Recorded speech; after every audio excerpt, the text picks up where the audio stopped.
Ladies and gentlemen, let us now welcome the three teams competing in today's events. First, at Army West Point. Their captains are Joseph Busselmeyer and Noah Durant. Oh, no, somebody dropped it. I dropped it. Thank you. Next, the University of Michigan. Their captains are Zachary Granados and Frederick Virtius.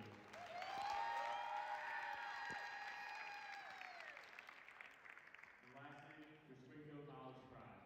Their captains are Carter Cochardo and Owen Farman.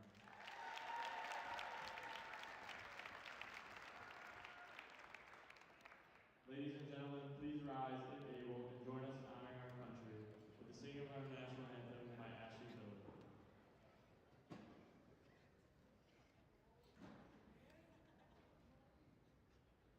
Oh, say, can you see by the dawn's early light what so proudly we hailed at the twilight's last gleaming, whose broad stripes and bright stars through the perilous fight o'er the ramparts we watched were so gallantly streaming, and the rocket's red glare, the bombs bursting in air, gave proof through the night that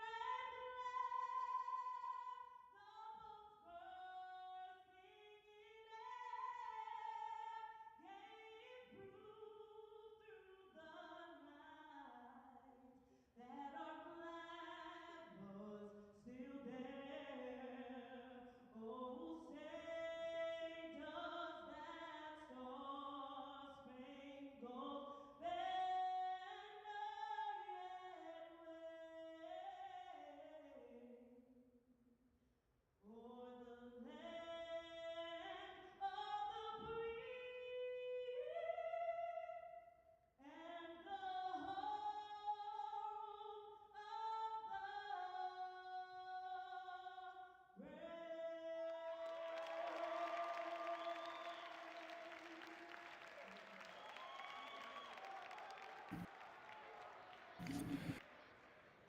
Good afternoon, everyone, and welcome to Blake Arena here on the campus of Springfield College in beautiful Massachusetts. Hey, one thing's for sure, in the sport of gymnastics, things are going to get turned upside down, including our cameras. For those of you who happen to see that just before the national anthem, shout out to the Virtius camera crew getting that back up and running in no time flat. My name is Brandon Burns. I am joined by Springfield alumni Nick Cramer, and today we will be following the action every step of the way.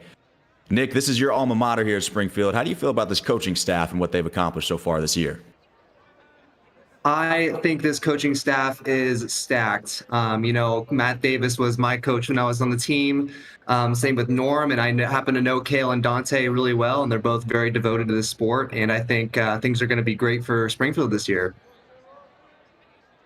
Most definitely see their season high thus far this season. 305.3 with an NQS of 302.675. A lot of rule changes, by the way, this year. We'll be talking about why those scores might be lower than you would have seen last year as we go. For Army, we have head coach J.D. Reeve, former coach of the Iowa Hawkeyes, as well as Carmine and Jake Benet, former Nebraska Cornhusker there, joining the team. Army NQS 307.4 with a high of 308.3. Interestingly, Army currently leading all of the military academies in the country right now. Army ranked 8th in the nation currently, just ahead of Navy and Air Force.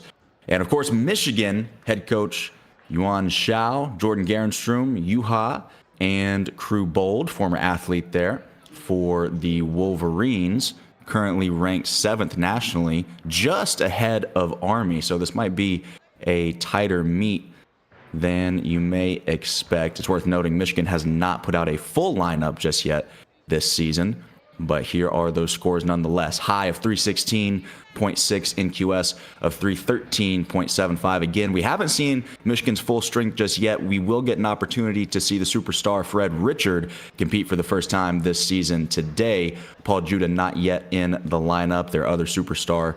Nonetheless, they have a lot of depth that we will get to see on display during today's competition. This is a tri-meet. As we said, Springfield, Michigan, and Army. So you'll see the 3 boxes on your screen there. This is a 3-ring circus. A lot of gymnastics going on at any given time. We're going to do our best to cover every single bit of it.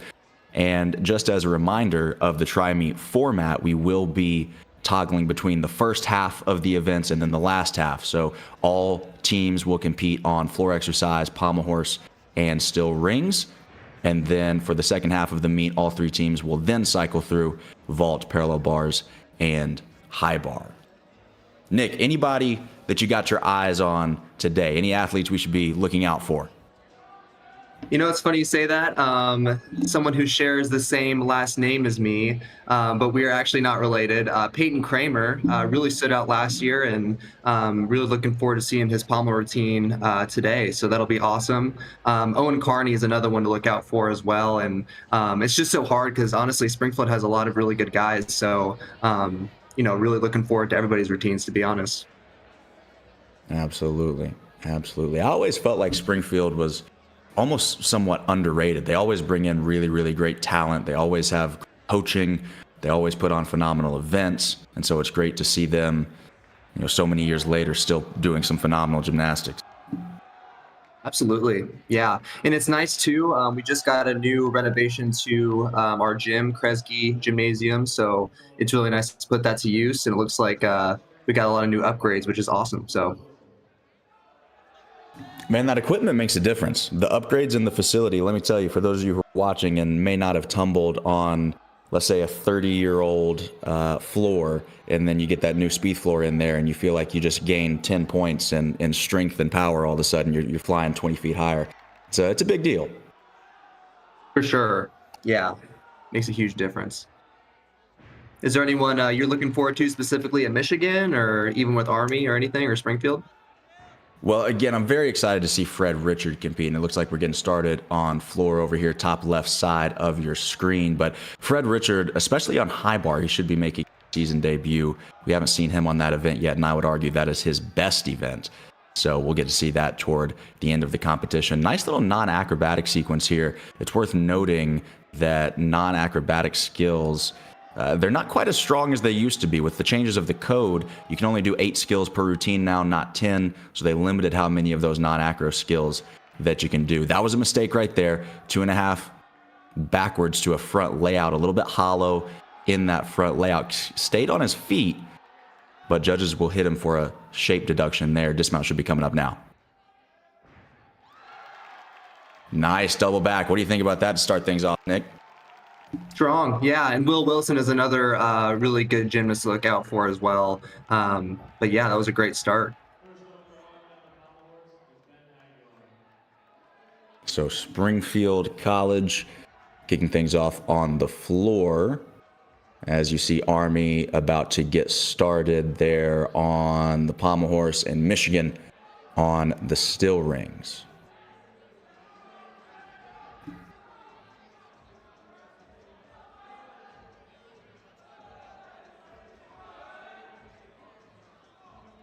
It's got good lines.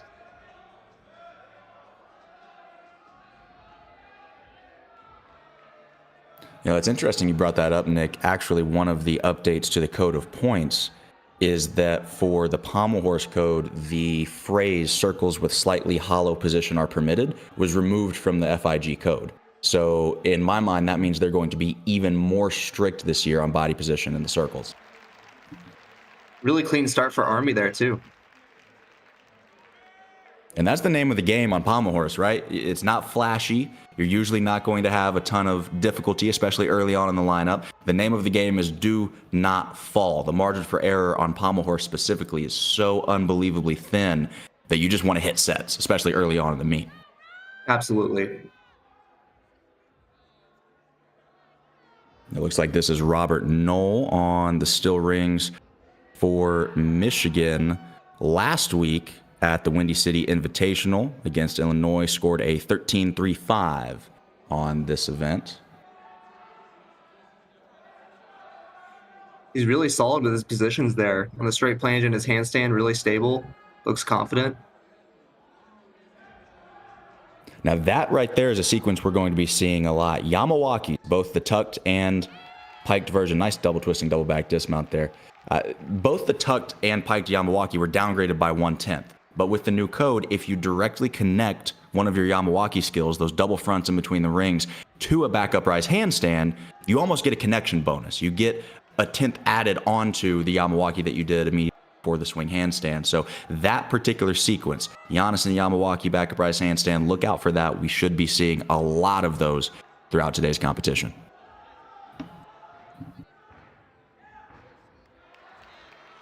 Ooh, little step out of bounds there. It's good to just kind of keep it going and try and finish up strong if that happens. It's unfortunate, but not a huge error. Only a 1/10 deduction for 1 foot going out of bounds, in addition to deduction for the step. To your point, Nick, it's definitely best to keep things moving. That's not something you can get in your head about, is it? No, especially on floor too.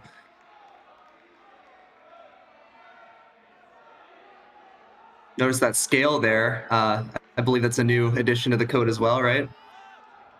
It is. Nick, I'm so glad you brought that up. What is your opinion on scales being mandatory in every floor routine? I gotta know.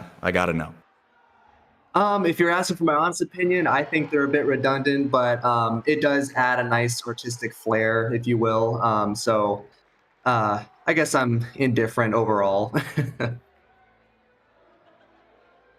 That's one of those rule changes that had me scratching my head for a little bit. Yeah.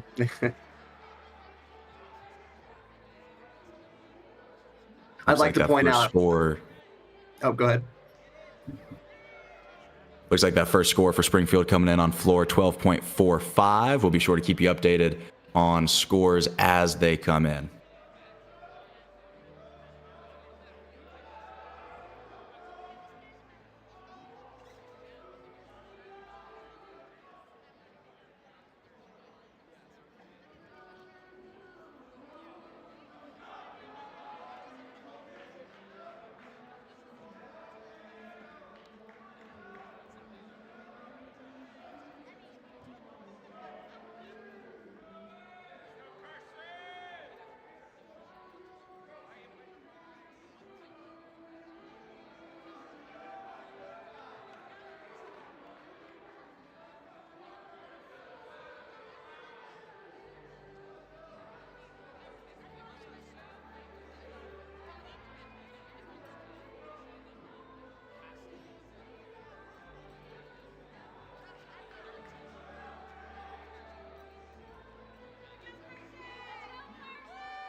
Score for Robert Knoll on rings there, 13.2. Does not quite match the 13.35 that he put up last week versus Illinois at Windy City. Competing on rings now. Looks like this is Carson Eshelman for the Wolverines.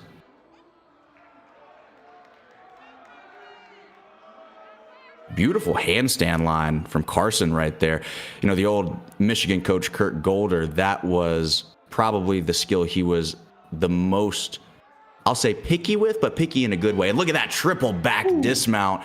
Just a small step on the landing. It's worth mentioning that for 4 of the events, so all events excluding floor exercise and of course vault, the dismount counts a lot more now than it ever has before, because the element group credit that you will get for your dismount is equivalent to the difficulty value of said dismount. So for a triple back like that, you're getting not only extra points on the value skill itself, but also your start value goes up because of your extra element group credit. So it's disproportionately valuing dismounts now than it ever has before. So keep an eye out for those big dismounts that we've never seen in quite this frequency before in the history of gymnastics, I would say.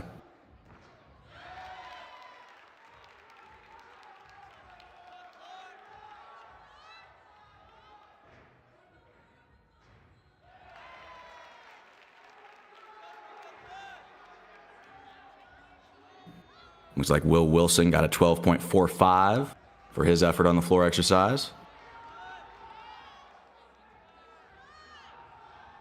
This is Jojo Matoki for Springfield on the top left corner of your screen, finishing up his floor routine there. Awesome finish. Yeah. And I think we're going to see a lot of back double pike dismounts on floor today with that new update to the code of points. Indeed, you do have to finish your floor routine with a double salto skill unless you want to incur a 3/10 neutral deduction. And that's tough, especially at the end of a routine like that.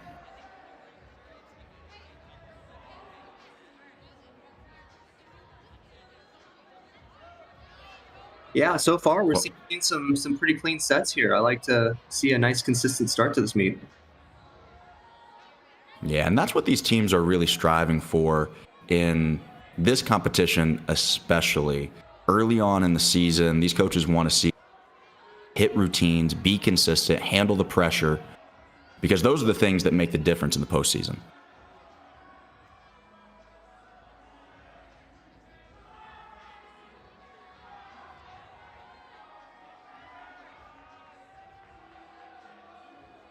Looks like we got Maddox here on the pommel horse for Army. Yeah, again, really seeing those straight lines on horse, really open body position, which is great to see. Nice Tong Fei element there, traveling from one end of the horse all the way to the other.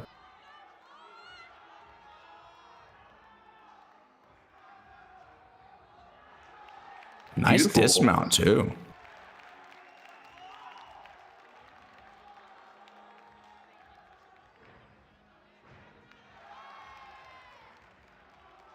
Here we got Owen Carney on the floor exercise.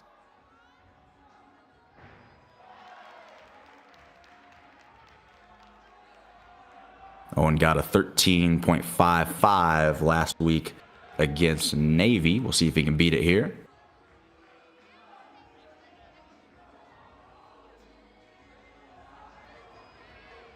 Meanwhile, on rings, 14-1 from Carson Eshelman. Those scores that are in the 14s now are really going to become a lot more rare. As we mentioned during the Open, it's no longer 10 skills per routine, it's 8 skills. So overall, scoring will be lower compared to years past. So breaking that 14 barrier, while last year it might seem like a decent score, these days, that's really good.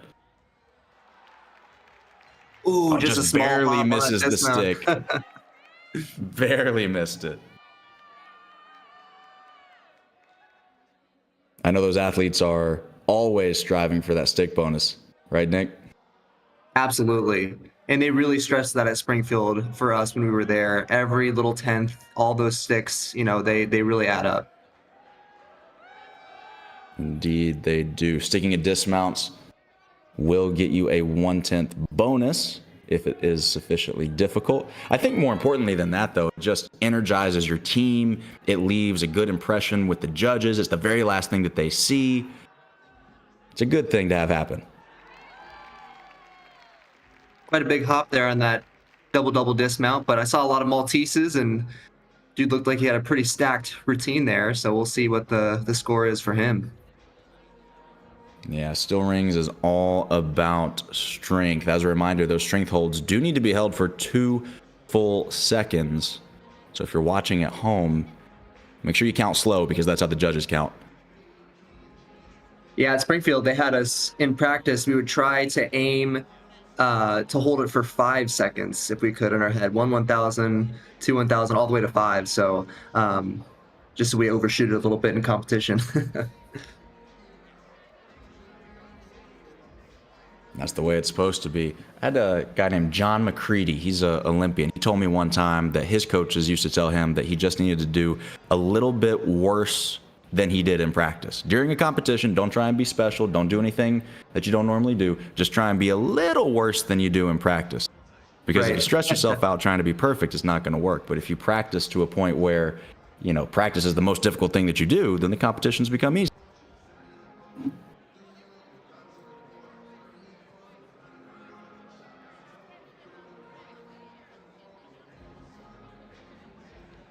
Now I can't see the crowd there in Blake Arena, but from the sound of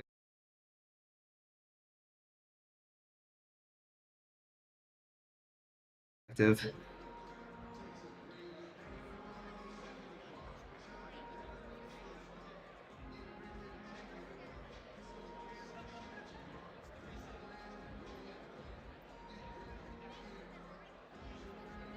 Nick, speak to the role of the crowd interaction in a sport like gymnastics. I think people assume that it isn't quite as rowdy as a football game or something like that. How does the crowd affect you when you're competing? I mean, it definitely can be an energizer. If the crowd is packed and everyone's really rowdy and really cheering you on, that can be a huge source of energy and even confidence. When we've had meets at Blake where it's a little bit dead, there's not quite as many people, and it's harder to find a natural source of energy going into it. So it can really provide a lot of energy or have a lack of it if there's not a lot of people in the stands. So. Definitely makes a difference. I think another thing that makes a difference is waiting, especially on an event like rings, where keeping your muscles warm is so important. Rithik here has been waiting for a little while, it looks like. Oh, I know that feeling too. It's I think they call it icing. It's when you're getting iced by the judge. It's nerve-wracking, especially on horse or rings. You just want to get going. You got to keep your body warm. It's tough. And here we go. This is Rithik Puri, fourth man up in the lineup. This is their anchor. Known this kid for a long time, and he is very, very strong. He's got a lot of difficult strength in this routine. Starting right here, back upright straight planche, beautiful line, good hold, lowers directly into the Maltese. I cannot tell you how much more difficult that makes it, going directly from one strength position to another. And then again, back upright Maltese. You will see different type of strength elements on rings. Of course, there are static holds. So when he lowered into that Maltese, that would be considered just a hold. When he swung back into it from the uprise, that would be a swing to strength move, and both are required from the code. Here's the dismount. Double twisting, double back. Does not quite get the stick, but you're right, got a lot of amplitude on that. I bet later on in the season, after he gets a few more reps in, he'll be sticking that one left and right. Well, I'd say that's a really strong first rotation, if you ask me. That's pretty consistent across the board, it looks like. Absolutely. Pretty close here early on between Springfield and Army. We are waiting on that final score. Rithik Puri on rings for Michigan. I do anticipate Michigan will pull ahead by maybe a point, maybe two after that routine. Event totals 51.3 for Springfield College. Only one score into the 13s there. You'd like to see those just a little bit higher. For Army on pommel horse, 52.2, notably from Maddox. 14.0 on pommel horse is massive. And of course, Carson there for Michigan, 14.1. We'll see what Mr. Puri's score ends up being. But again, I do anticipate them to jump out to a little bit of an early lead here.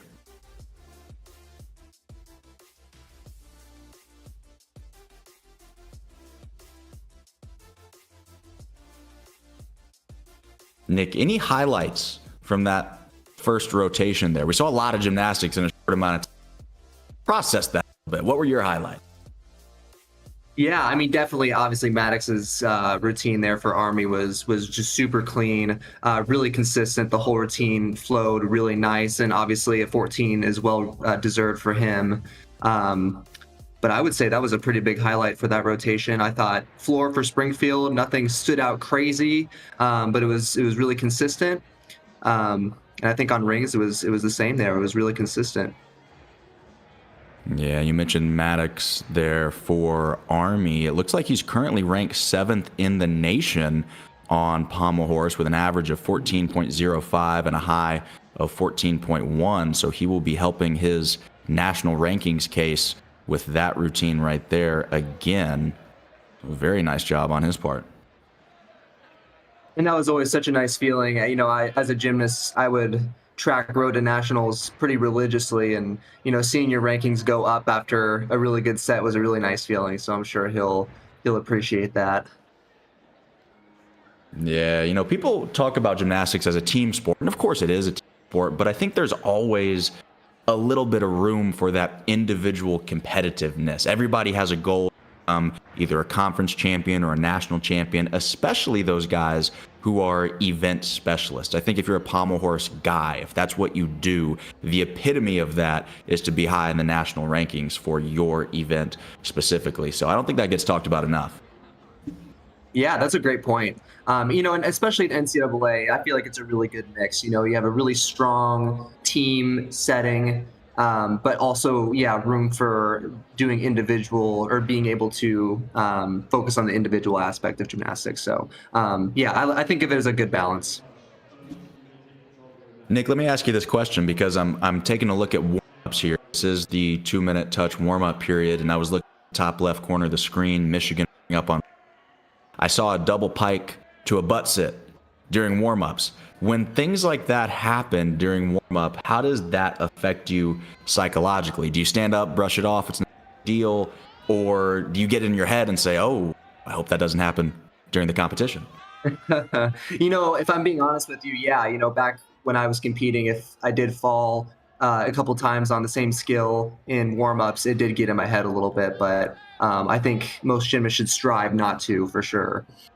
But for me, it did. And it looks like we are underway here. First man up for the Wolverines. Nice combination there down the side. That's a lot of gymnastics to fit into a side pass. This is Siam Bradagunta for the Wolverines. There's that triple Russian. Again, those non-acrobatic skills just as important as any of the flips that you see in the air. He seems to be very clean, very nice flow to his routine, and of course the scale here. I think a lot of athletes are going to be using that strategically as a little rest period in their routines. Well, do you remember when... Oh, go ahead. I was just going to say, it looks like Sam last week against Illinois scored a 13.1.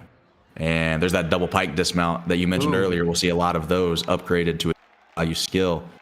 Very nice routine. Good way to kick things off for the Wolverines. Yeah, absolutely. Well, I was going to say that resting period for floor. Do you remember when a lot of gymnasts, myself, I did this where we'd cross our arms in front and then just as a, looking back, it was kind of silly, but that was definitely a rest period to catch a breath.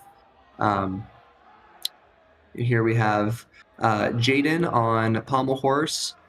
I do know of him personally. Seems to be a really, really great dude. Pommel horse here is looking really good. Maybe slightly hollowed in the circle, but overall pretty open. Nice tongue fei. Got a little skew there.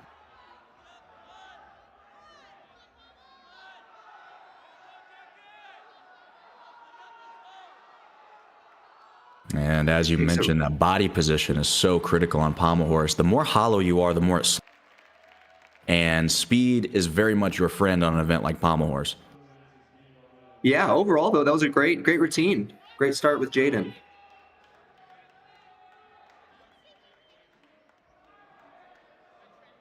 I like Army's all-black uniforms. It's very intimidating. It is. Aggressive, yeah. Speaking about those rule changes, another one for rings is that they got rid of the back uprise straddle. Those are now considered two separate individual A value skills instead of a B. I cannot think of a single rule change that would mess with people's routine construction more than removing a back uprise straddle on rings. Yeah, I agree.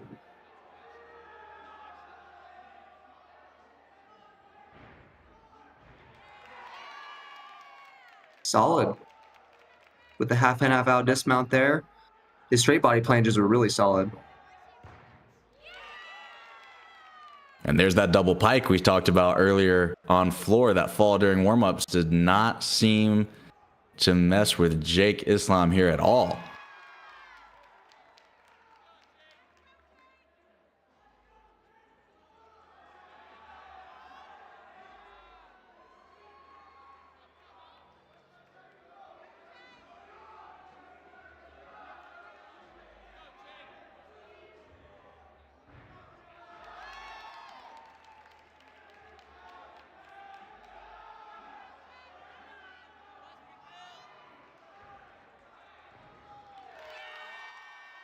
Almost got the double pike stick on the left-hand side of your screen there. Just that small one landing.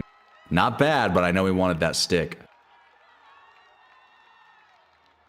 Beautiful swing up to the handstand. No pirouettes there from Felix over on pommel horse, but beautiful C dismount.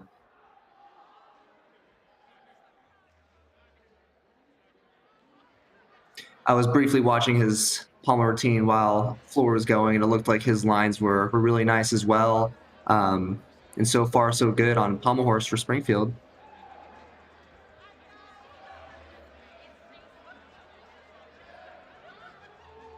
Pommel horse is what I like to call the great equalizer in men's gymnastics. Everybody has to go there, and nobody really wants to, because quite frankly, the scores are almost always going to be lower unless you have a true standout. We spoke about Army has a real standout there. There's a couple of other pommel horse specialists in the country that are real standouts that can put up big numbers on that event, but most of the time, on average, you're going to see lower score pommel horse because every single circle is an opportunity for deduction. There's so much gymnastics. You compare that to an event like vault, one skill, one and done.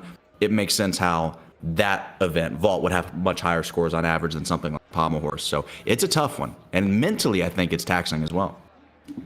Absolutely. I was going to say that. I mean, pommel horse is such a mental event, you know.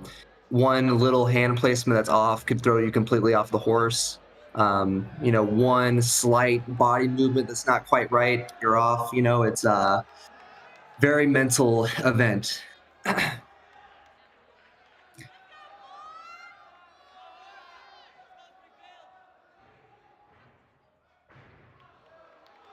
Ooh, set that down. That would be a big combo there. That would have been. That's a front full to a punch double pike. Big combination there, which he will not receive, unfortunately, since he fell on that. That'll be a big hit value.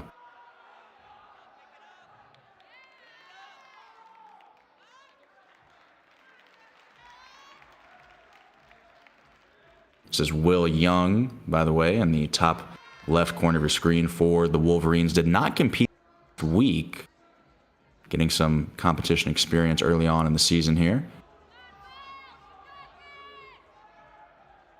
Got the Japanese handstand there on floor. Notice there his head is basically touching the floor, which is a requirement. You need to be very, very low on that Japanese handstand. Beautiful non-aggro. The judges are picky on that one. They say the width of your hand, or the depth of your hand, the flat palm on the floor, is about all you've got, which is maybe 1.5 inches, maybe 2 inches. That's not a lot of room to pull off that skill with no deduction.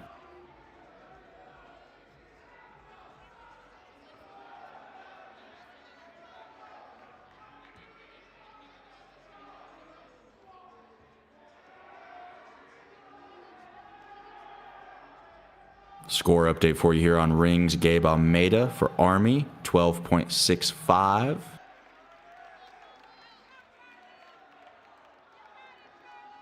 Still waiting on Noah Duran's score from that same event.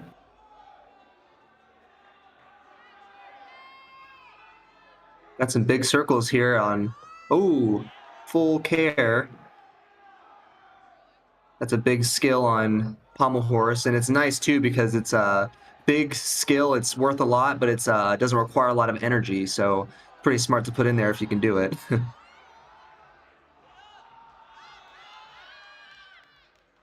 Struggled a tiny bit on the dismount, but overall pulled through. Great routine there from Gio.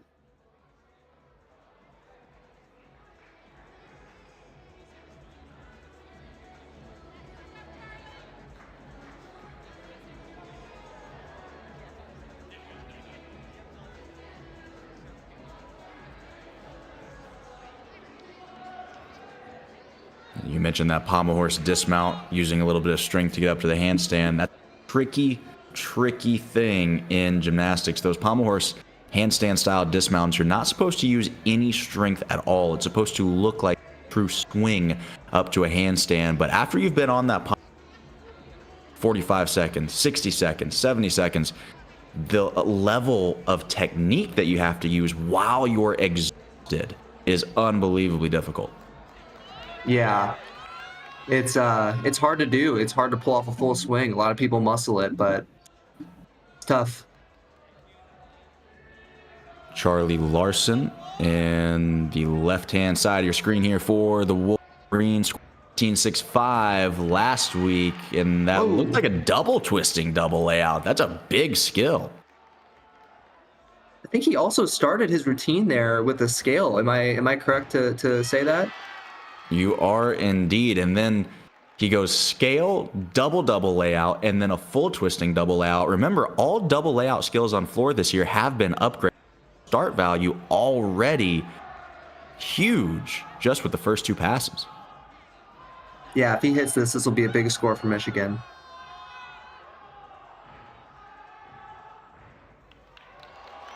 Nice 2.5 front layout. Looked a little close to the edge of the floor there. Looks like he saved it from my angle. We'll see if the judges agree. Looks like last week he had a 15.0 start value, the highest of the Wolverine lineup. Yeah, that's big. Another double layout skill for his dismount, which is that's tough. He's got a big set. Big time tumbling there from Charlie Larson on behalf of the Wolverines. Expect a big number for them for that routine. Very nicely done.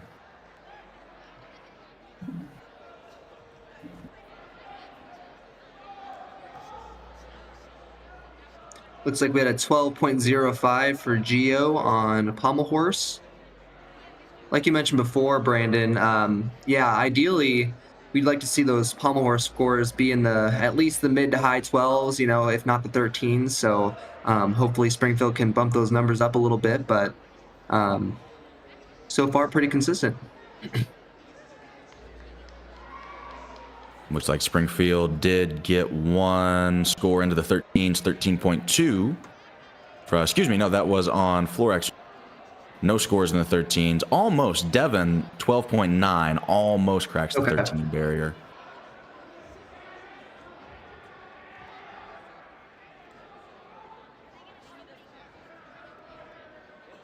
Army consistent on rings so far, a 12.65 and a 12.6 on the board.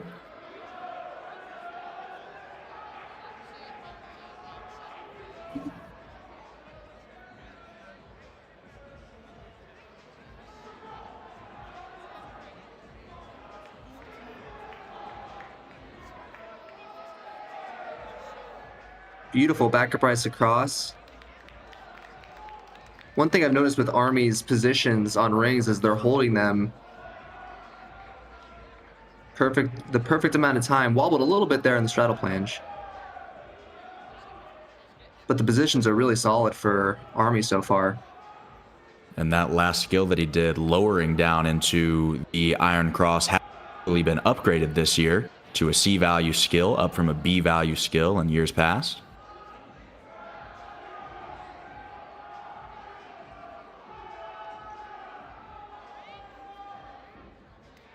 Another tucked half NF out dismount there, little step. Overall, is a big set though. That concludes the second rotation. Teams, please get ready for your next event. In the third rotation, we have Army on the floor. Saw a lot of tucked half NF outs from Army.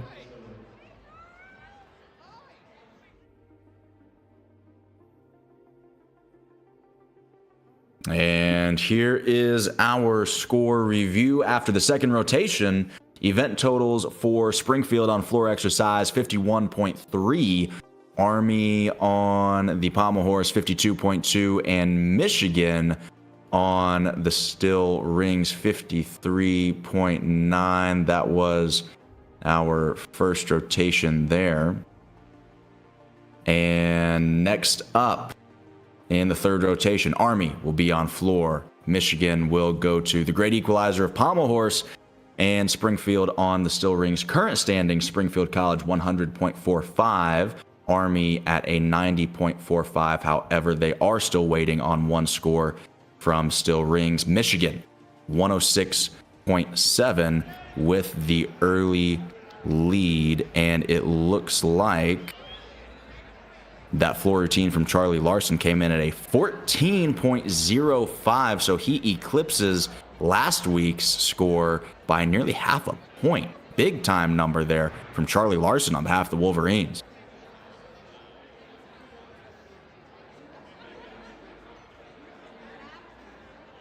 Yeah, I think the scores between Army and Springfield, my prediction at least throughout the competition, is going to be pretty tight. At least I hope so. Springfield bumps it up a little bit, but should be pretty neck and neck.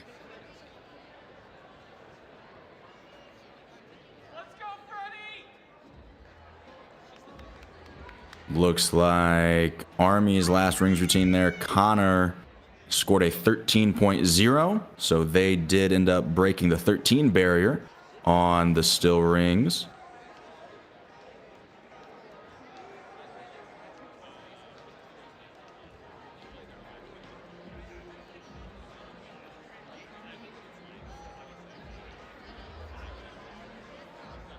I would also like to mention I am Springfield out right now. I've got my Springfield polo on and my Springfield coffee mug, so really repping my alma mater. Well, the coffee mug is next level. I don't even have a Michigan coffee. Yeah, you got to get it, man. Every morning.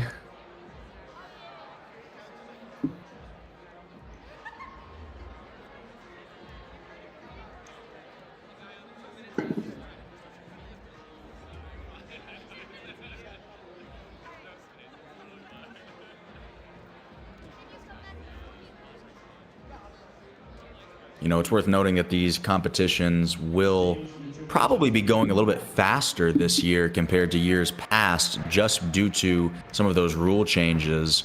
You know, we only have 4 up, 4 count, so 4 athletes per event from each team rather than 5 on each event per team. And of course, less skills, so less overall gymnastics is being done, 8 skills per routine rather than 10. So meets will probably be a little quicker this year, but the trade-off, of course, is scores will be lower all around. So we almost have to recalibrate our brains of what we expect a good score to look like.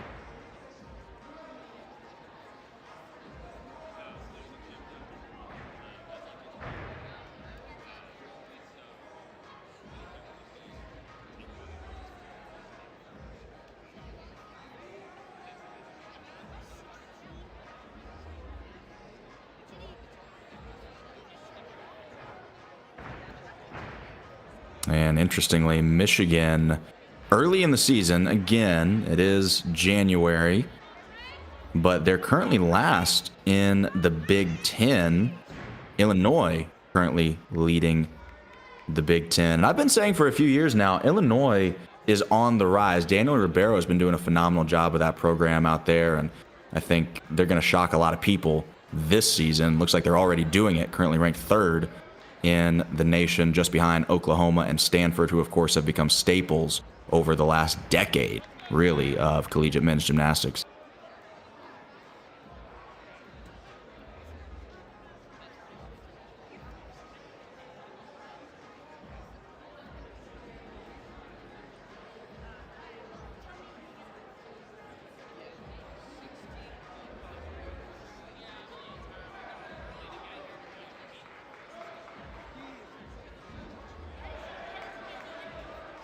Wow, just watching that warm-up dismount on rings, that double-double was nearly laid out. That was beautiful.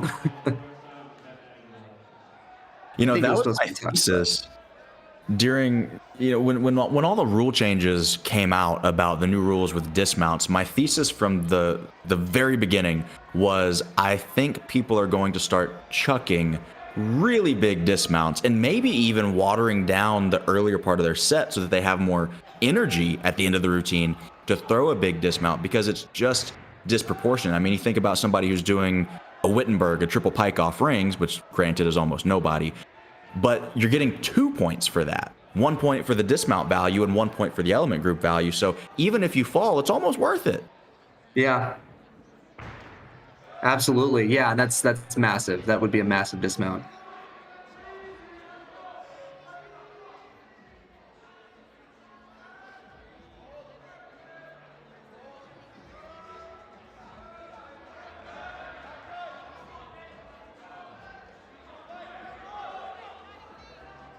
Army getting things started here on floor exercise. Nice combination pass there. Back 1.5 to a front full. Will not get connection bonus for that.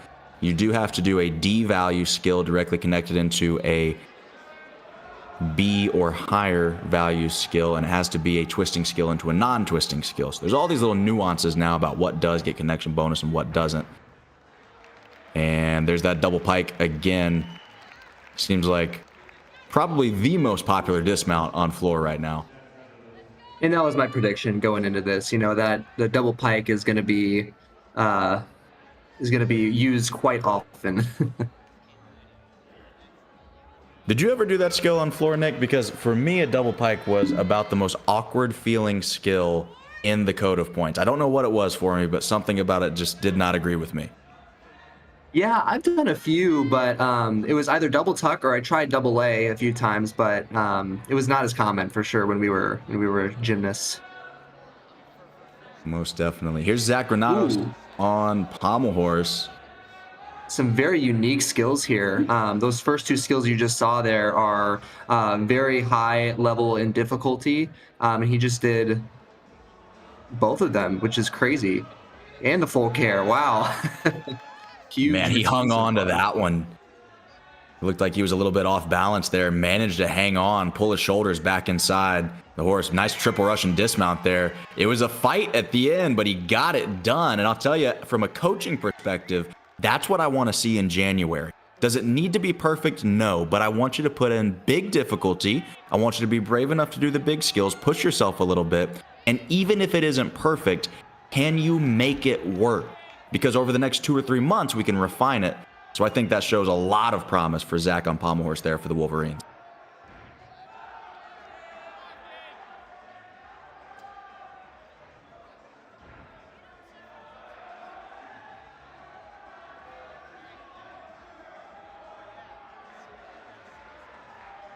Matt looking pretty strong on rings here. Right-hand side of your screen for Springfield College. Remember, it's called the still rings for a reason. In those handstands, the more swing you have, A, it's a deduction. B, it makes everything just that much more difficult. But nice half in, half out there to finish the set for him. Very nice from Matt Brown.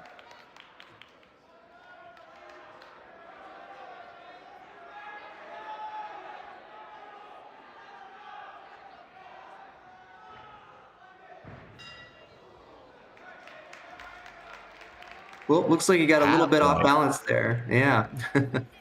Cat-like reflexes there. I don't know how he stayed on his feet.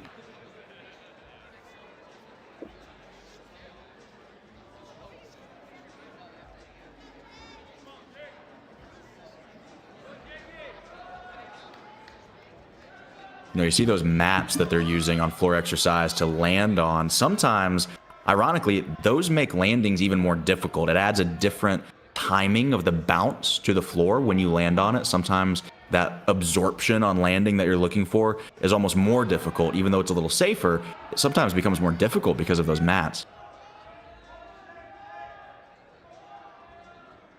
Here, I believe on pommel horse, this is Jake Islam.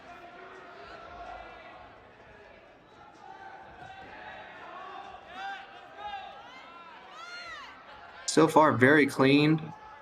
Right up to a handstand. Looked like he was supposed to twist there, but he ended up saving that, just did the C dismount, which is probably a smart move. Sometimes on those pommel horse dismounts, you can, if you get off on the twisting, it can feel a little weird and you can mess up, and sometimes the safer option is just to go swing to handstand and dismount off. So, yeah, definitely have done that in the past. Yeah, you know, the former head coach, legendary head coach, I would say, of the Michigan Wolverines, Kurt Golder, he used to say that scores win meets, not start values. And so if you're ever in a situation like that where, okay, we can get a couple extra tenths of difficulty, or we can play it safe, sometimes the smart thing to do, as you said, Nick, is just play it safe and keep it clean. Looks like a 12-5 from Matt Brown on the still rings.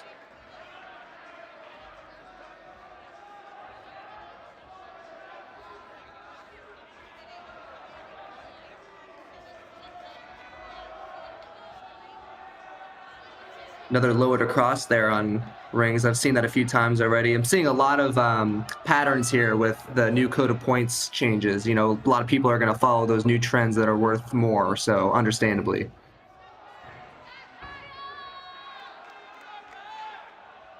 Oh, unfortunate mistake. Top right-hand side of screen for the Wolverines. Kyle, looks like he just came off the apparatus there. That's a full point deduction. Have 30 seconds to remount.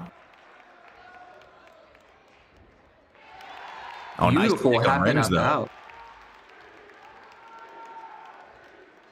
Yeah, you can tell sometimes when gymnasts do a certain dismount or even a skill, for that matter, really well in competition. You can tell they're usually able to do bigger skills in practice. So he's probably able to do a double, I would assume, with being able to do such a nice half and half out at the end of that routine. So always nice to see that.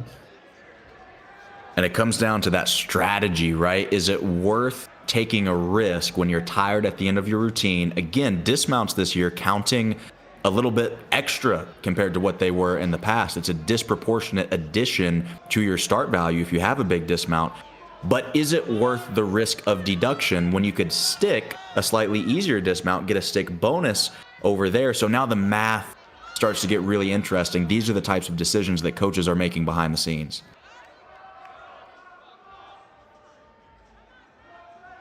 Nick, speak to the psychology. That's right. I was just about to say, speak to the psychology of what's going on horse right now after a fall. Yeah, and that's the other thing. You know, I was also a pommel horse guy, and it's weird to say this, but typically after a fall, you're a little bit less nervous because you're like, I kind of already messed up, so might as well just finish up the best I can. But it definitely gets in your head. You know, it's not a fun experience. But that routine would have been huge. There were a lot of big skills in there, and his lines were beautiful. So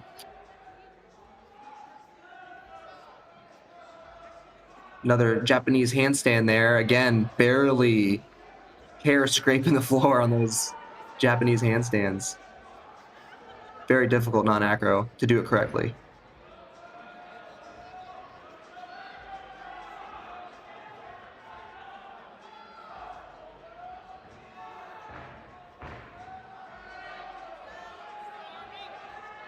And that looked like a good save to me. I'm not sure if you saw it on your side there, Nick. It looked like his knees almost buckled a little bit on that punch. He was able to save it. Still rebounded in that second skill.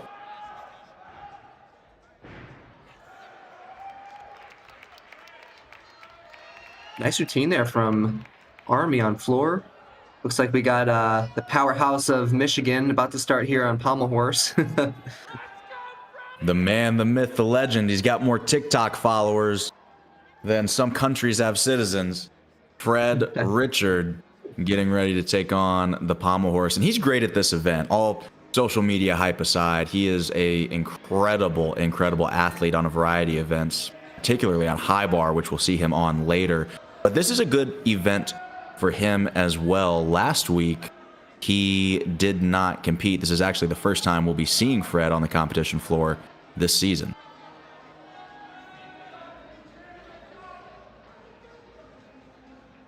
And for the people watching there, if you see on the right-hand side on pommel horse, all of the spectators lined up on the stairwell, that's how you know Blake Arena is packed, is when people start taking up the space on the stairs and up on that balcony there. Yeah, it's great to see Blake Arena packed. That's right. Score update for you so far. Army on floor counting a 12.65, a 12.55, and a 12.35. Michigan thus far on the pommel horse, 13.2 from Zach Granados. That first routine we saw, a 12.7 and a 12.2. That unfortunate fall from Kyle. And Springfield on the rings counting a 12.5 and a 12.4. Still waiting for that third score to come in.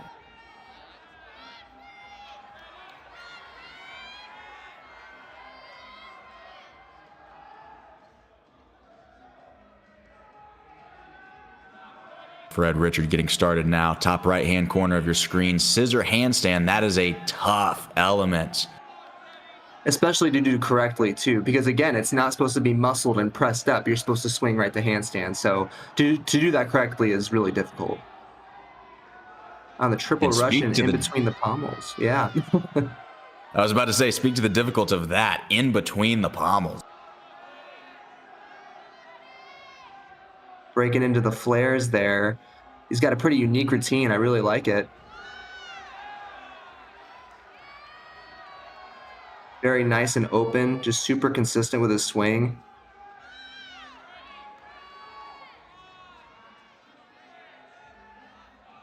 Right up to that handstand. Oh, little struggle on the dismount. I might have saw a foot shuffle there on the dismount, which is always frowned upon by your teammates if as a pommel horse guy. Looks like the crowd's really enjoying that too. So overall, it was a great routine though, besides that little tiny mistake there on the dismount. You know, a step on a pommel horse dismount is always going to be one of those things that your teammates give you a little grief for later on in the day, but a really jam-packed routine. That's one of those routines you look at and say, how in the world is that only 8 counting skills? It looks like there's so much gymnastics going on there. Exactly. Yeah, when you see a routine, especially now with the 8 skill requirement, or the 8 skill limit rather, you know, it's if it seems longer than it really is, it's probably a sign that there's some big skills in there. So beautiful routine. I was also watching Will Wilson there on rings simultaneously a little bit. It looks like it was a pretty solid routine from what I saw.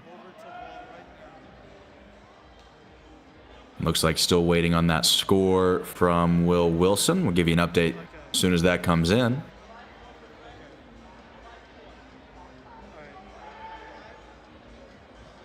Matt Davis, Coach Matt Davis for Springfield seems as invested as he always is.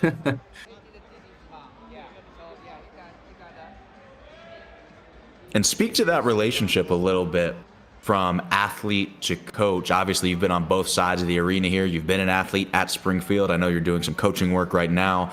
What does that relationship do for the confidence of an athlete when you're in a competitive environment like this? It's huge. Yeah, it's in some cases it can be make or break, you know. With the right coach and the right kind of motivation from the coach, you know, that can do wonders for the gymnast, you know. And speaking as a coach now, you know, I'm coaching some of the younger guys at my home gym here in Lincoln, Nebraska. You know, I try to fill them with confidence and really try to motivate them, because that's huge, you know, confidence. And speaking from experience too, as a coach, that it's huge for the gymnast, knowing that you were once a gymnast, a college gymnast, and give them that wisdom. So it's huge, make or break in some cases.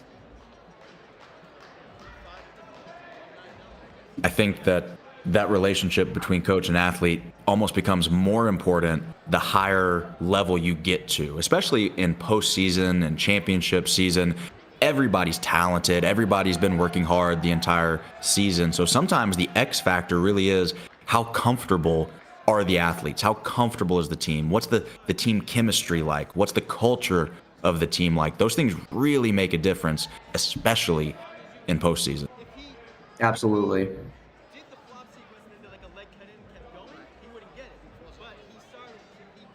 I can hear Matt Davis yelling a little bit there.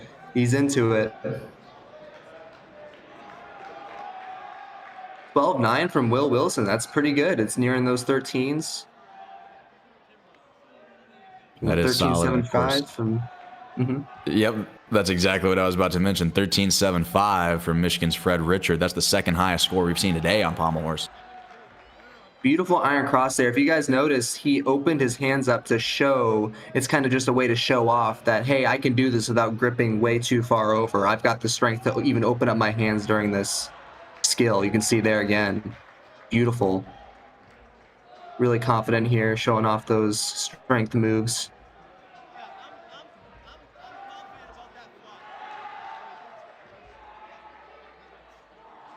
So far, so good here. Beautiful giant.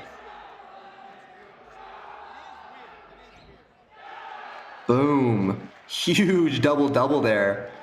Like I said, it's almost laid out. I mean, it's obviously it was tucked. It was supposed to be tucked, but he's almost laid out. At the beginning part of that skill, it looks like almost completely laid out. He tucks it on the way back down. That's impressive work there. Here's the event summary Army on floor, event total 50.65, led by Joseph's 13.1. Of course, Michigan on pommel horse, Fred Richard coming in clutch with a 13.75, help cover up some of those scores and the 12s there to boost their event total. Springfield still waiting on one score so far. Pretty consistent, mid 12s, currently led, as you mentioned, Nick, by Will Wilson with a 12.9. I don't think Springfield has had a fall yet. Correct me if I'm wrong. Not that I remember. And honestly, to your point, that is really probably, I would say, the most important thing at this point in the season, less so than the scores. How consistent is your team? Absolutely. And going into this halfway mark here, if you guys will excuse me, I will be right back.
Teams, your 2-minute touch begins now.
Welcome back, everybody, to Blake Arena here from the campus of Springfield College. Current standings, Michigan 158.55 total score. Army currently in second, 153.9. Springfield just about 2 points behind them, so certainly well within striking distance still, with a team score of 151.7. And selfishly, I am very excited for this rotation. We'll get to see Michigan on the horizontal bar. They currently lead the nation on that event. Army will be on parallel bars and Springfield on the vault. Look for them to make a run at that second position there on vault, as that is a higher scoring event. Speaking of that, just to watch out here on vault, I actually got a text from another Springfield College alumni and one of my good friends. Shout out to Luke Wilcox. I know he was listening. He just told me to watch out for Caleb Palacios on vault with a huge hand double front. So, hopefully he can land that or even better stick it, which would be a huge score for Springfield.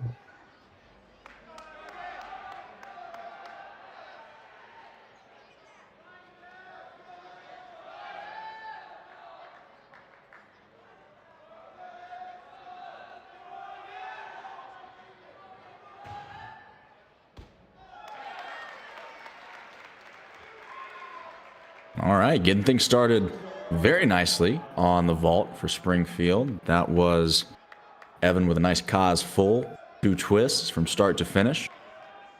It's worth noting all Very vaults clean. have been decreased by 0.4 of a point, all start values, just to help regulate the scores a little bit.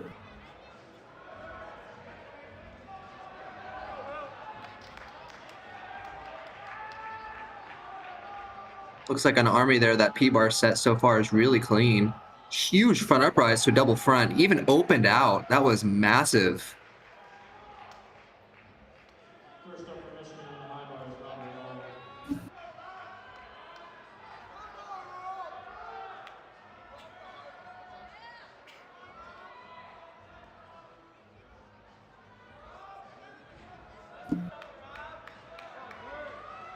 Looks like we're starting on high bar here, Michigan.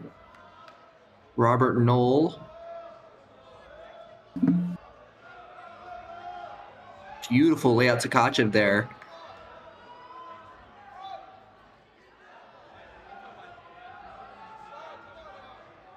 Super clean so far. Obviously, Michigan is at the top of their game, but super, super clean at this competition specifically.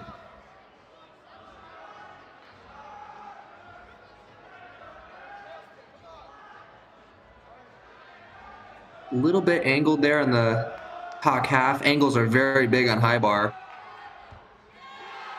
Right to the layout, double-double.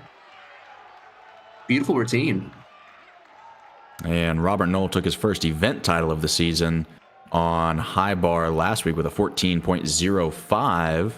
Should see a score pretty close to that. Maybe a little bit lower, just as you mentioned, some of those angles could have been closer to the handstand. But his season average of 13.75 currently ranks him 5th in the nation. So certainly a name to watch on that event.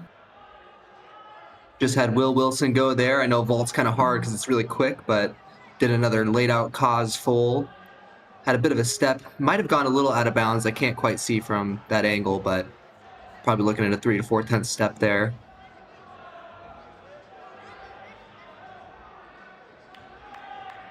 Looks like we have Cash here on P-bars with Army. His routine seems to flow really nice. Notice there, look at his toe point. His he's all the way. I mean, his toes are completely curled out. His ankle flows perfect with his shin bone. Little tiny stuff like that can really make a difference. But really nice toe point. A very good routine there from Cash. Yeah, that routine flowed very well. A lot of times when we think about deductions, we think about the really nitty-gritty stuff. Okay, toe point or scraping the floor or knee bends. And, you know, flow or just the aesthetics of a routine, while technically it's not a deduction, I always feel like from a judge's perspective, if you have a routine that just looks nice, you're probably going to end up scoring higher. Yeah, absolutely.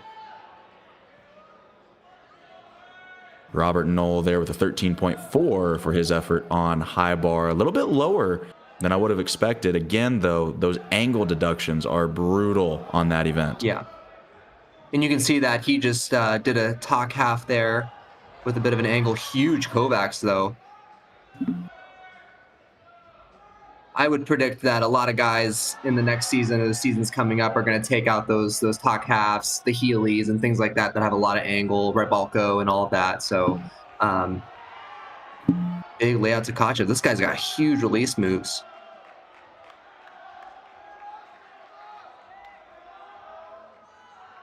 Carson Eshelman for the Wolverines finishing up half in, half out, laid out with the stick.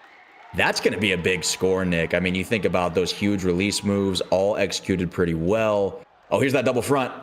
Oh, just barely manages to stay on his feet. But he did open up. I mean, he was sky high. We will take that, you know. I think it's better than a fall, you know. It's going to be, I would assume, less tense than a point, so with those steps. But you got to have respect for a big vault like that, you know.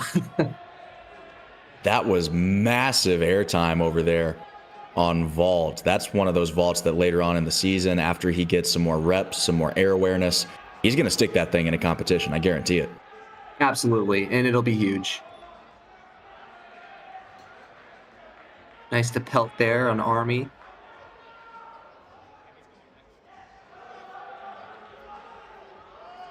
Again, just beautiful lines, beautiful flow, like you were saying before. These Army guys have really nice structured routines, and I would assume Jake Benet, the assistant coach there, has a bit to do with that. Great routine. Indeed. Phenomenal legacy that he left with the Nebraska Cornhuskers. Had a lot of success in his coaching career as well. Yeah, I was going to say, I mean, as a gymnast, he was great, but as a coach, you know, he's notorious for being a very good coach and very, very passionate about gymnastics. So it's great to see him at Army.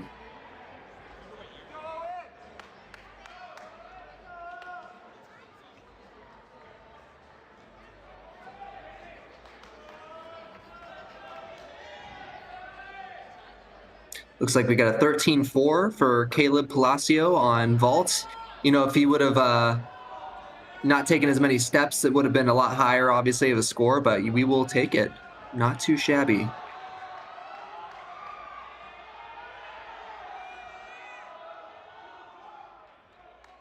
Same with that high bar score there. The 13.35. Would have thought that would have been a little higher. I would too. I'm not 100% sure where they found that much deduction on Carson's high bar routine there, because he didn't have that many angles. No, really just that top half. The rest was really clean, and his release moves were really big. We had Owen there on vault with Springfield. Beautiful laid out cause full. Seen a lot of cause fulls with Springfield. On the right-hand side of your screen now, Noah Duran for Army on parallel bars. Little bobble in that back of prize handstand. Those handstands, you want to see them hold solid without any hand movements or elbow bends. Now that right there is interesting. He did a half pirouette after the swing to handstand. That's another one of those rule changes. Any skill that has a swing to handstand must continue in the same direction. So you can't go back down the other way. There's a huge stick. With the double front dismount, he's going to get the stick bonus for that, and his team ought to be fired up after that routine. That was gorgeous.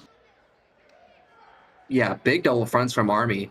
I do want to make a comment on that that pirouette after the handstand. You know, that does, it honestly just flows a lot better too. So I do understand that rule change because that was beautiful from the Healy right to the pirouette. I think that flows really nice in routines. Got that 13-7 from Owen. Nice score.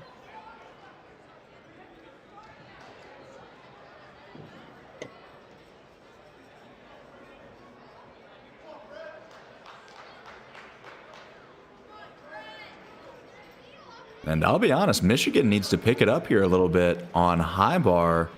The gap is closing pretty considerably, more than I would have anticipated. Well, I don't want him to catch up too much because I want Springfield to get up there a little bit. Just kidding. A little biased. Hey, they're doing great so far. Current score 205.95. So far on vault, they've got a 13-7, a 13-6-5, a 13-5, and a 13-4. So these are the highest scores we've seen from them all day. Yeah, overall, they're looking really consistent. And, I mean, no falls still technically, which is huge. So 4 events in, that's great. Absolutely. Army so far in parallel bars counting a 13-2, a 12-7, and a 12-4. And I would anticipate another score in probably the mid-13s after what we saw from Noah Duran. Still waiting on that score to come through, but beautiful routine from him. But for now, though, Michigan currently counting a 13-4, 13-3-5, and a unfortunate 12-3 from Evgeny Simonik. Wow. But he's usually very clean. Oh, yeah, wow, 12-9 from Noah. Interesting. I wonder if there was something we didn't see earlier on in that routine. Potentially, yeah. Here we got Fred Richards on the high bar. Again, that powerhouse for Michigan. Got a lot of social media fame. And he is phenomenal at this event. A little loose there in that top half. He's got to stay tight, but his release elements are some of the most dynamic in the country. Watch this. Full Beautiful. twisting double layout over the bar. That's called a casino, but he's not done. Same skill in a tucked position. That's the Coleman. And, of course, he's Fred Richard. He's not done. He's got more. 2 Tkachevs there. He's capable of doing a Liukin, a full twisting layout Tkachev. I'm sure he'll put that back in the set later on in the season. I think that's one of the best looking combos right there. The quas directly to a one-armed giant. Big dismount. Whoa. Double twisting, double layout. A little wild on the dismount there, but jam-packed start value. Not the cleanest. It will improve as the season goes on, but great to see that level of difficulty this early in the season. Still an incredible routine. Yeah, that was massive. But look at these numbers for Springfield. Event total of 54.25. No scores under a 13-4. That is a phenomenal rotation for Springfield there. Army on parallel bars, a 51.2 for their event total. Connor leading things with a 13.2. And again, that surprising score there from Noah Duran, 12.9. Michigan on the high bar, still waiting on Fred Richards' score to come through, and that should keep them in the lead. But the real story here is second place. Look at that. Springfield 205.95, Army 205.1, so only 8.5 tenths separating second from third right now. This could get really interesting as Army still has to go to vault. And my prediction stands correct. So I knew it was going to be pretty neck and neck between the two teams, and love to see that. So 2 pretty solid teams in the ECAC.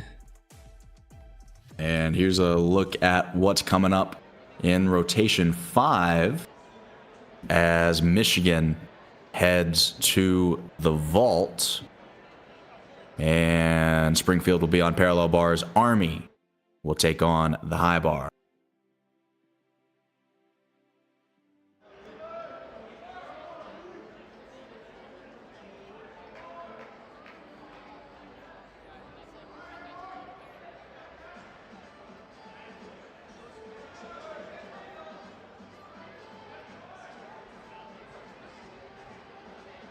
That's a great... Yeah, Oh, go ahead. Sorry. No, you're good. I was just going to say that's a great shot right there in the top left corner of Blake Arena. You can really see how many fans are in the building right now. It's great to see that level of support. Exactly what I was going to say. From this angle, I can now see how packed it is, and it's awesome to see that. Always love it.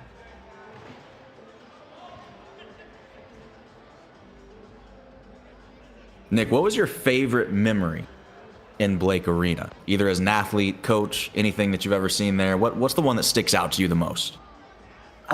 That is a really, really hard question, to be honest. There's just so many. Blake Arena is an amazing place because of all of the things that have happened there for me. We have a show every year called Home Show. It actually did not happen this year for the first time in I think 111 years, I believe. But it's a tradition that the gymnasts do. They just put on this show, usually during homecoming weekend in October. And it's just a tradition that Springfield College has done. And I would say that's probably one of my favorite, if not favorite memories, is doing the home show there all 4 years. So.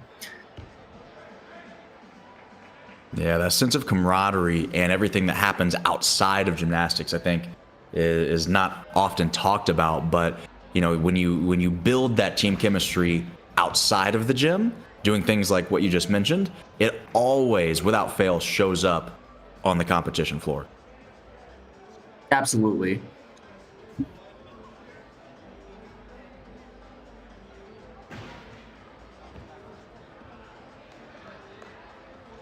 So an update here on the current team standings. Michigan leading the way with a 211.45, Springfield 205.95, and again, Army 205.1. Michigan is going to vault this rotation, so I anticipate that lead will grow a little bit. Again, that is a higher scoring event.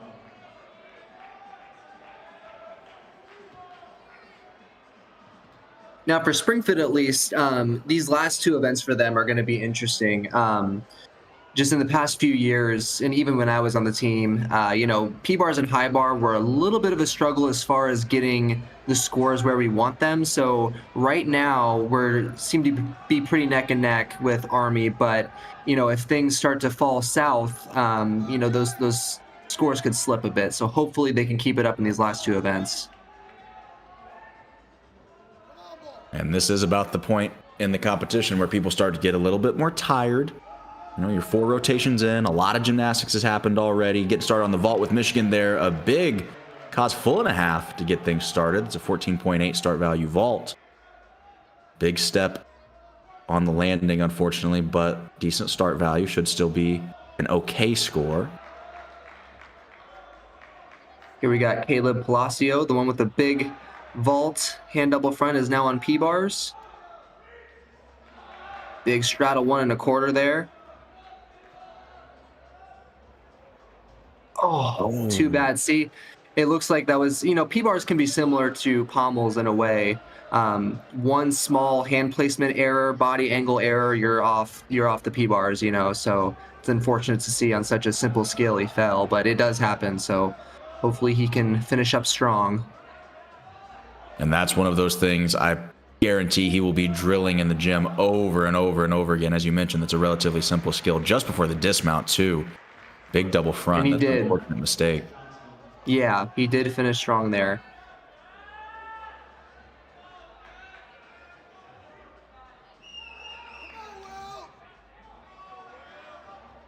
We got Cash going up on the high bar from Army.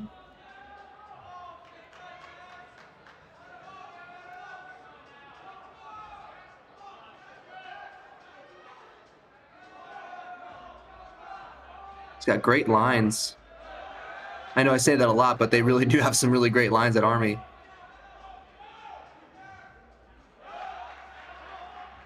I can't tell if that was supposed to be a laid out or a pike to Kachev. If it was supposed to be laid out, he'd probably get a little deduction on the pike body position.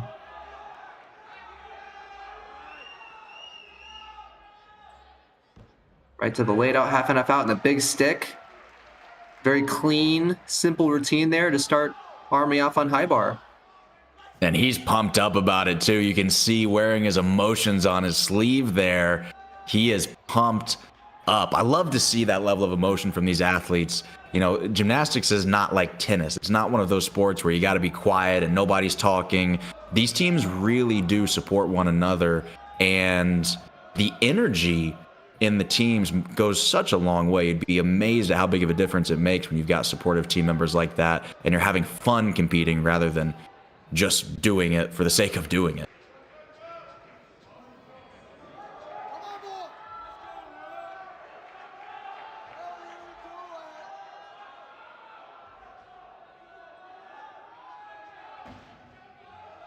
Michigan on the vault. Oh no, another 2.5 there. That was Will Young for the Wolverines.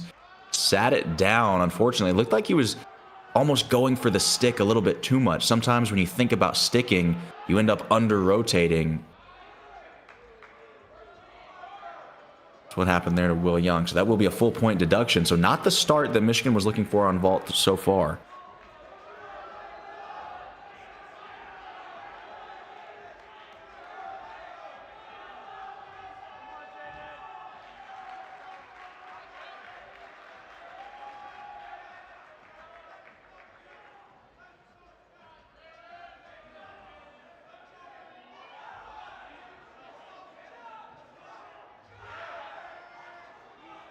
That was beautiful.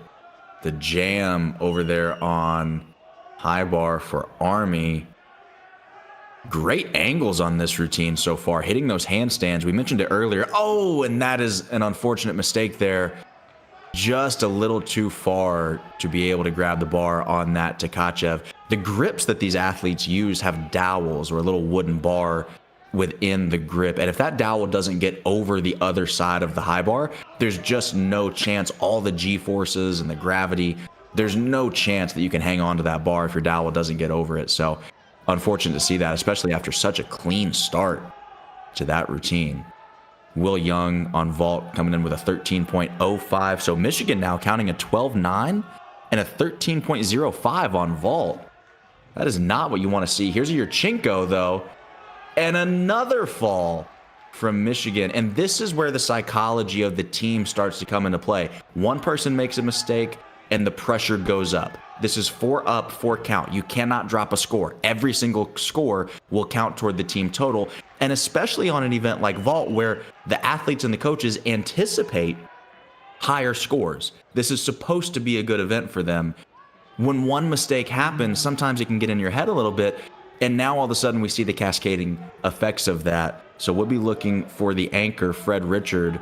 Obviously, the veteran, he's had a lot of big competition experience. He needs to get this team back on track, not just score-wise, because they do have a very comfortable lead at the moment, but he needs to get them back on track mentally so that they are ready to go into that final rotation with a little bit more confidence.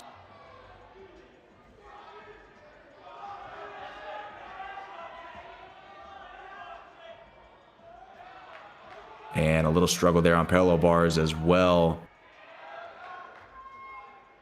Felix for Springfield. And the unfortunate thing about it is once you start a routine having to use that much strength, it really tires you out for the remainder of the routine. So that makes it just that much more difficult. Big double pike dismount here. Very nice form in the air. A little bit short on the landing, but not bad. He's happy to get through that routine after a little bit of a rough start there, but very, very clean finish. Top left corner of your screen, here's Fred Richard. Again, needs to get things back on track for the Wolverines. Let's see what he's got. And that was a different vault for him. That looked like a front handspring with a 1.5 twist. So that's a low start value routine, Fred, unless I missed a twist there and he was supposed to be doing 2.5.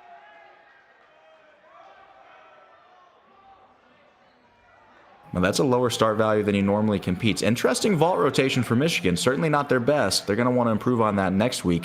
Shifting over to the high bar here. Army on the right-hand side of your screen. Just gorgeous angles all the way through here. There's that Tkachev. We saw a mistake on that earlier. That one was very nice. Stalter, those in-bar skills where you get closer to the bar are required. Big double layout. My goodness. That almost kicked the ceiling.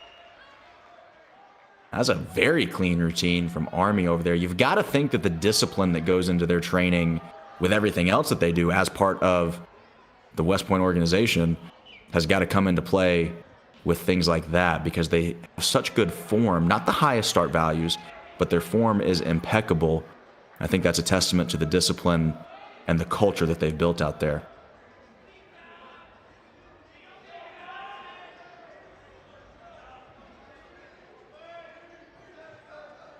Felix with a 12.3 on the last Springfield parallel bar routine that we saw. Waiting on a couple of scores to come through here now. Got one routine left on both high bar and parallel bars. Springfield so far counting a 12.3, a 12.1, and an 11.15 for their effort on parallel bars. Army so far a 12.6 and an 11 flat.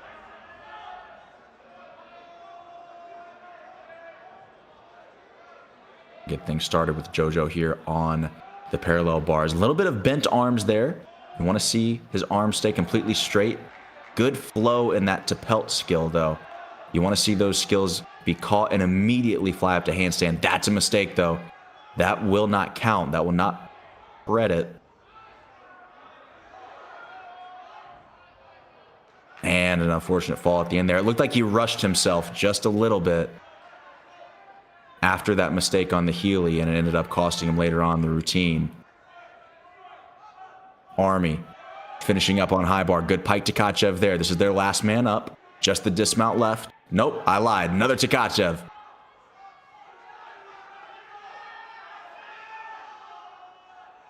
Here's the dismount.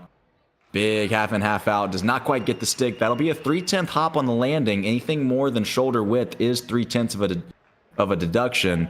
But again, a relatively clean finish for Army and their effort on high bar. Fred Richard, by the way, finally shining some light on that Michigan vault rotation, a 14.0 And it looks like it was indeed only I shouldn't say only, as if it's not unbelievably difficult and defying gravity itself, but it was only a 14.4 start value vault. So that is a little bit easier than what he normally does, but I'm sure he will be focused on upgrading that throughout the course of the season. Again, this is the first time we've seen him compete all year. Here's your event summary. Michigan on vault with a 52.5, not what they were looking for, but they will survive and retain their lead going into the final rotation. Springfield, 35.55, still waiting on that final score. And Army finishing the high bar with a 48.45. I believe that is their lowest event total of the day so far. So not what they were looking for, and to be honest, somewhat surprising there, because I thought their form and their angles was really, really good. Here's what's coming up next. Army will be on the vault. Michigan takes on parallel bars, and Springfield will be on the high bar. It's going to be a jam-packed final rotation. You see the scores there. Springfield 241.5, but still waiting on one more score. Army currently standing at 253.55, and Michigan about a point ahead at 265.55.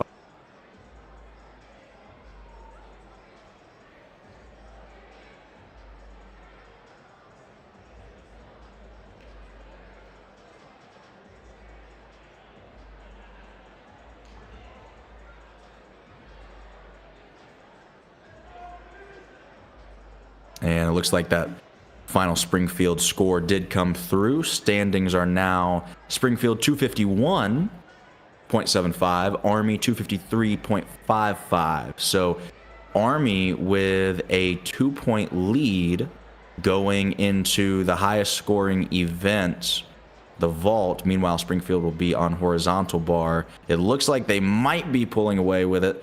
But again, in gymnastics, 4 up, 4 count, anything can happen, because no mistakes can be covered up. This is a very unforgiving sport, Nick. I mean, especially 4 up, 4 count. You know, back when you and I were competing, we had 6 up, 5 count for a lot of the competitions. So you were able to drop one of those scores, especially early on in the season. These days, there's no room for error because every single score counts. And also, when you have less athletes like that, the margin for error is even tighter because you're only counting 4 scores. Yeah, and it is a little bit of a shock to, watch these competitions this season, and it's 4 up, 4 count. Just really not used to that at all. You know, that 6 up, 5 count was pretty standard, and then the 5 up, 5 count towards the end of the season. So yeah, definitely not used to it. A little bit of a shocker, but.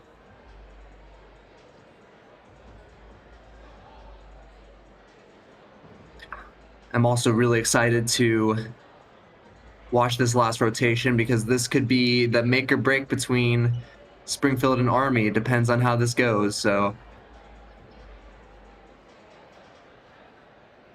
and again, they are only separated by about 2 points right now, actually slightly less.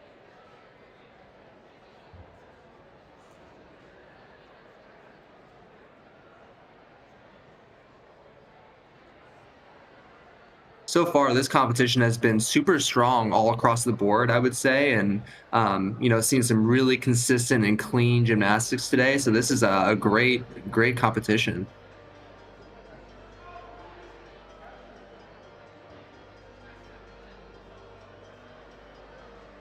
Nick, after what you've seen so far, if you were coaching Springfield right now, what would you say they need to work on going back into the gym? Because, of course, as you mentioned, they've had a really good meet thus far, very consistent, very clean. If you were their coach, what would you be doing next week in the gym to get them even better for the following week? I would say making sure those strength positions on rings are being held the whole 3 seconds, focusing on the landings on floor. I'd say those are the biggest things, really, because everything else they've been great so far. I mean, it looks like they're doing really awesome. So just those little things I would work on tightening up, and of course sticking the dismounts too. So yeah, those sticks get more and more important as the season goes on. That's for sure.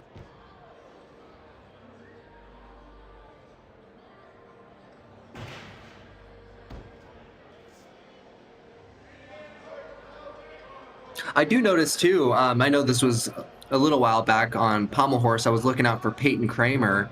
I guess he's not competing. I didn't know that going in, so that was my mistake. I'll look into that and see what the deal is. Hopefully he's not injured or anything. Yeah, certainly still early on in the season. You know, a lot of teams are resting certain aspects of their lineup. There's a lot of strategy that goes into this in terms of who to compete and on which weekends. You know, it's not always just trying to get the highest score that you possibly can. It's a lot about peaking at the right time.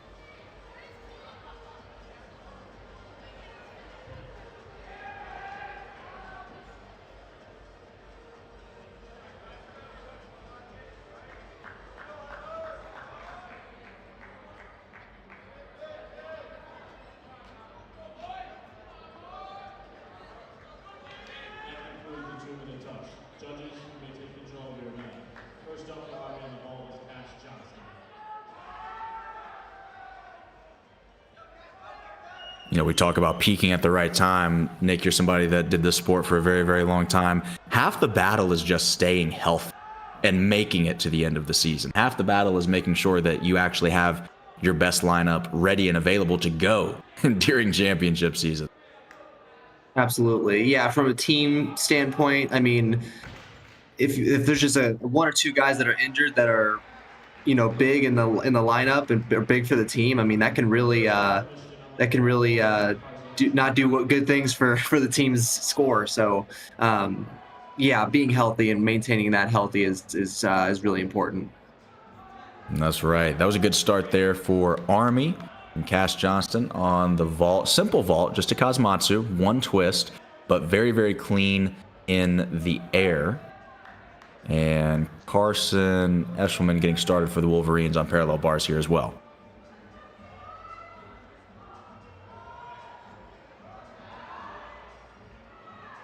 Beautiful to pelt there.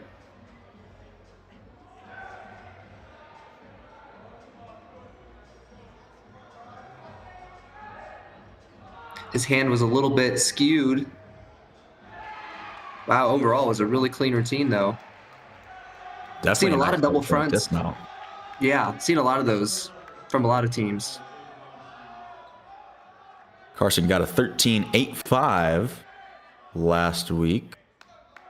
Excuse me, 13.4 on parallel bars last week at the Windy City Invitational. See if he can improve on that today. There's a nice Yamawaki. A lot of airtime on that over there, top right corner of your screen for Springfield. Yeah, and those Yamawakis, you know, the skills where, oh, really, right here is the German Giants. Really flashy. Oh. Just messed up on the last part of that skill on those German Giants.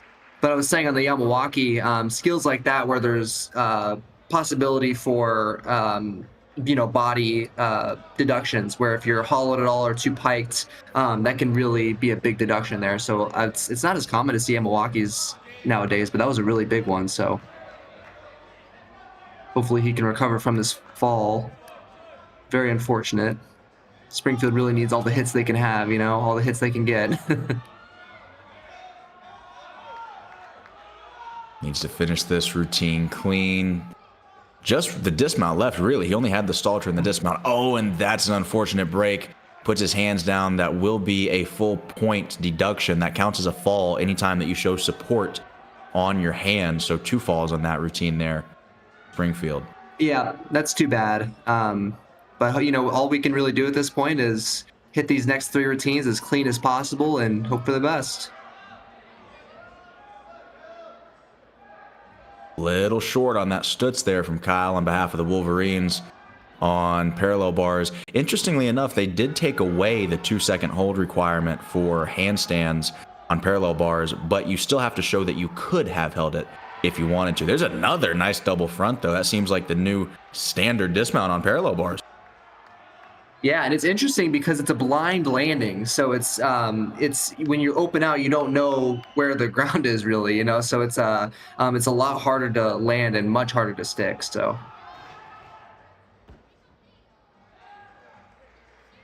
Oh, big hop there. Might have gone out of bounds on that lay cause full on vault. And the rules for out of bounds on vault are the same as they are on floor. So 1 foot out of bounds is an additional 10th off. Both feet out of bounds is an additional 3/10 plus whatever you got deducted on the step or the hop itself. So those deductions definitely add up on the vault. And for the viewers or parents at home that are watching this, the out of bounds on vault are the white lines on the mat there, on the landing mat. So if you step outside of that, that would be out of bounds. And then floor, same thing. Those white lines on the edge of the floor are what would be out of bounds if you step out of that. So very good point. So far on vault, got a 13.3 and a 12.8 for Army. Springfield on the high bar has not received a score yet. We'll be sure to update you when that comes in. Michigan on the parallel bars with a pair of 13.25. Good start for them on that event. starting with a whippet. And those little hand movements, you gotta be careful. That's a 1/10 deduction every time. And again, that's the little stuff that just comes down to experience and discipline and having competed for a while. You'd like to see those go away throughout the course of the season. Yeah, I noticed that with a lot of it's not one team that does it more than others. A lot of gymnasts across the teams do this with those little open hands. It's a 10th every time, like you said. You know, we got to really stop doing that. But it's hard because you're not thinking of it. It's a subconscious thing, you know. And I used to do it too. So beautiful routine there in P bars. That was good. Another Yamawaki and high bar. It's interesting to see that. You know, I thought a lot of gymnasts would stop doing those due to the angle deductions or the possibility of it. It's one of those skills easy to get deductions on for sure. Yes. Going back to your point on parallel bars really quick, you know, at home, it might not look like a big deal to scoot your hand back in a handstand by a 1/2 inch or a 1/4 of an inch. But when you're in a handstand on P bars about to do a dismount, somehow, some way, it feels like a mile if you're not lined up exactly the way that you want. For sure. No, that's a great point. It's a mental thing, you know, it really is. But huge high bar routine there for Caleb. That was awesome. He did a connection there between two Takachas. And you do get bonus points for that, connecting two release skills back to back. A C value skill to a D value skill will earn you some connection bonus. As a matter of fact, it's also the only way that you can get 5 total release moves. So the way that the rules are written now, you can only do 4 release moves on high bar unless you directly connect 2 of them. Then you buy yourself an extra opportunity for a release to actually fit 5 into a routine. Which is crazy that you could half of your routine or over half of your routine could consist of release moves. So yeah, really cool rule there. I can't wait to see a routine like that. I think Fred Richards probably going to end up with a routine like that at the end of the season. It's just going to be 5 massive death-defying releases, a quad, and a dismount. Yeah, right. Seeing some big skills from Michigan right there. That was the peach half turn, another peach to handstand.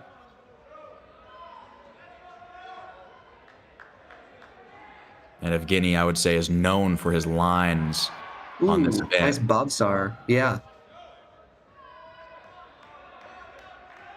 Yeah, this is a huge, huge routine for Michigan.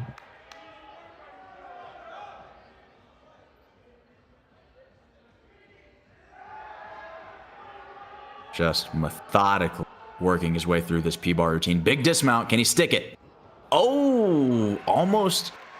I want to say his knee touched. It won't be a fall.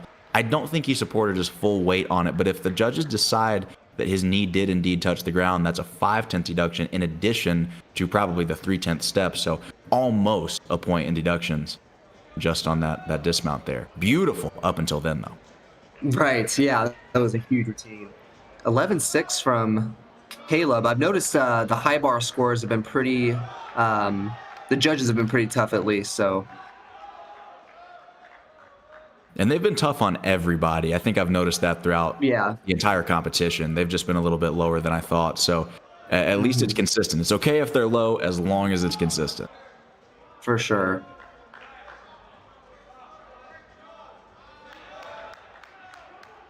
Here's JoJo here on high bar. Beautiful one-arm giant there. Always a fun skill. I used to do that as well. Big Tkachev. Super clean so far.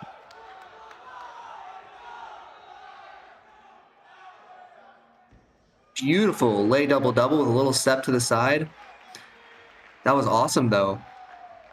And that's what's nice, too. You know, if you have an event where, you know, a gymnast fell a time or two like we did here on high bar, you can always rely on the next guy up to pick up that slack, you know? So it's good to see that. And if I'm not mistaken, unless we have any exhibitions, that may have been the final routine of the comp. No, or do they have one more? That was JoJo's. They have one more high bar routine. Yeah. Yep. So high bar working a little bit slower here than the other events. Evgeny was Michigan's final man on parallel bars. And of course, vault is such a quick event that is already done and over with for Army. So all eyes on Springfield here as their anchor gets ready to close out the competition. And again, like I said at the beginning of this competition, this is Owen, someone to really look out for. He's been a pretty big standout for Springfield for the last couple of years. So it's good to see he's doing pretty well. Looks like we got a 12.25 from JoJo. Not too bad considering the judges have been a little bit harder. So, yeah, really, though, I mean, those scores are pretty low for everyone all across the board. Now, Nick, talk us through this particular position. I mean, you're the last man up for your team, and in a tri-meet, the arena's packed, and literally all eyes are on you. You are the only person doing gymnastics.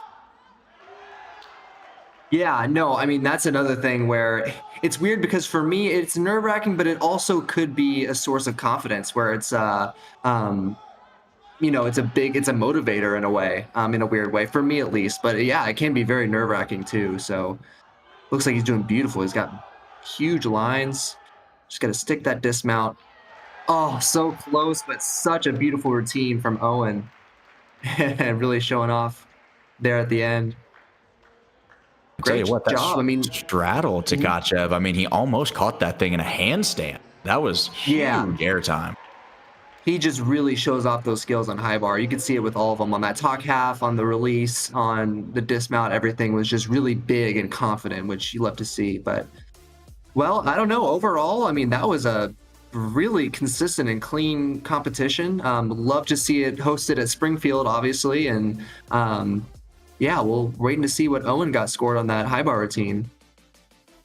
And here is our final rotation summary. Army on vault, event total 53.5. Some really nice scores there. Nick Lester with a 13.8.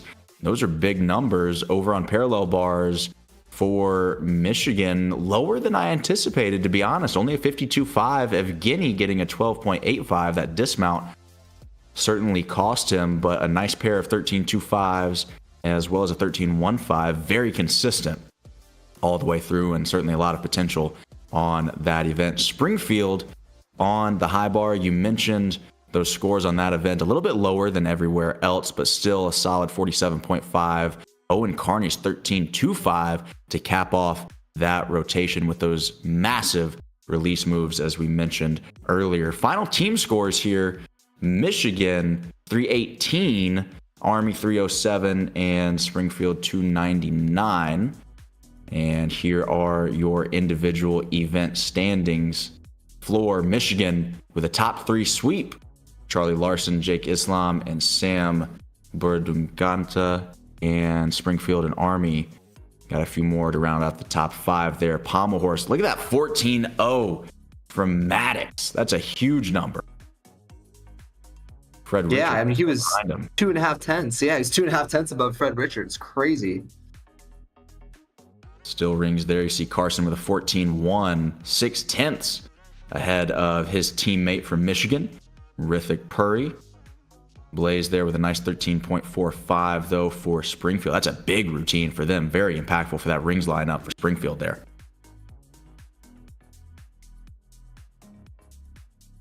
And on the vault, Fred Richard. No surprise, again at the top of the standings, 14.0. Nick Lester, we mentioned that earlier, 13.8. Big time vault on behalf of Army. And then Owen Carney again, 13.7. Nice to see each school here getting into the top three. They've all got an athlete representing themselves in the top three here. That's good to see. Parallel bars, Michigan takes the top two with that pair of 13.25s.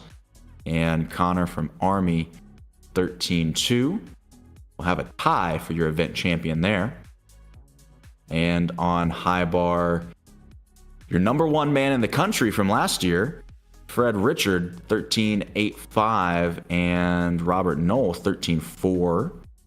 Claimed the event title last week. His teammate got him this time, so I'm sure next week he will be itching to get back on the high bar and compete with Fred, and then Carson again, 13.35, to round out the top three for Michigan there. All-around contenders, Cash Johnston from Army with a 50.75, just barely beating out Springfield's Caleb Palacio. That's a tight race for the all-around right there, isn't it, Nick? Yeah, absolutely. And you really see, just to point out there, Springfield's the last two events, like I said, if that's another point of place where they could improve is getting those last two events up. So especially on that high bar, but yeah, overall, that was an awesome competition. Very much so. A lot of elite gymnastics. Again, Michigan comes away with the win, 318.05. Army in second place, 307.05. And Springfield with a 299.55. Doesn't quite break 300, so they will certainly be back at it soon, working to break that threshold again. All right, folks. Well, thank you so much for joining us here on Virtius. We hope that you enjoyed this stream and this competition. Be sure to tap in with Virtius again because they cover a ton of gymnastics. If you're a gymnastics fan, you need to be watching them and everything that they are doing right now. My name is Brandon Burns on behalf of the Virtius crew, as well as Nick Cramer. We want to thank you again for watching, and we'll see you next time. Thanks, guys.